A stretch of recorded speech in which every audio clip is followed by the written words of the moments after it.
देखिए, हम तो 294 सीट पे चुनाव लड़ रहे हैं जी।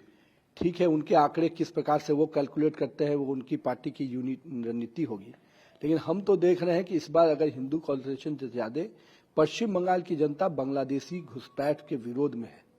और उसमें चाहे हिंदू कॉन्सेंट्रेशन कहिए या आम नागरिक जो पश्चिम बंगाल का है, जो भी लंबे समय तक यहाँ रह रहा है, वो निश्चित रूप से बांग्लादेशी घुसपैठ के विरोध में है। और इसको जिस प्रकार से संरक्षण ममता दीदी ने दिया है, इससे पूरे आम आवाम में इसके प्रति रोष है, एग्रेशन रिएक्शन है। और उसका प्रकटीकरण चाहे हिंदू कॉन्स्टिट्यूशन के रूप में आप देखिए या आम पश्चिम बंगाल के लोगों के समर्थन को देखिए। तो एसआईआर, टीएमसी का मानना है कि ये दो फैक्टर हैं जो कि पूरा एक इंस्टीट्यूशनल तरह का कैप्चर हो गया है। इलेक्शन कमीशन आपके साथ है, सीबीआई, ईडी की रेड्स तमाम चारों तरफ चल रही हैं और उनके समर्थकों पर चल रही हैं। भारतीय जनता पार्टी के समर्थकों पर नहीं चल रही, तो उनके तमाम ये चल रहा है।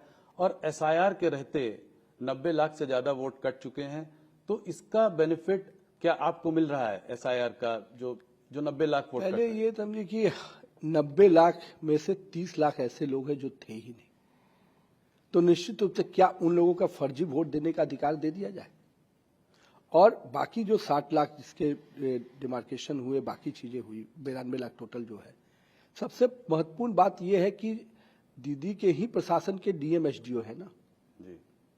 तो आपके प्रशासन के डीएम एसडीओ ने फाइंड आउट करके अगर 92 लाख दिया तो ये तो आपके मशीनरी का है। कहां इसमें इलेक्शन कमीशन आ रहा है? इलेक्शन कमीशन की कोई भी मशीनरी जिला प्रशासन और स्थानीय प्रखंड से आती है, कोई उसकी अपनी मशीनरी नहीं होती है।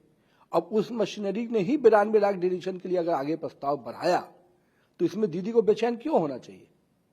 और 92 लाख अगर जा रहे हैं तो उसके अगेंस्ट तो आप कहां कहां दरवाजा नहीं खटखटाई, वहां से भी क्या जवाब मिला?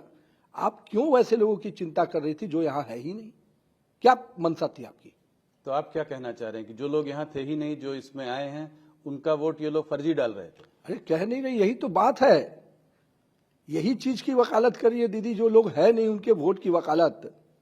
ये तो कहीं ना कहीं आम आदमी को समझ में आने वाली बात है कि उनकी वकालत जो है नहीं, ये किस उद्देश्य से किया जा रहा है।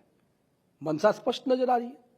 वो कह रहे हैं कि माइनॉरिटी वोट बैंक से आपने जो है वो काट दिए हैं, तो इसलिए उनके जो वोटर्स थे वो उनका आप काट कर जीतना चाहते हैं। बांग्लादेशी घुसपैठिए जो होंगे निश्चित रूप से उनका नाम कटेगा।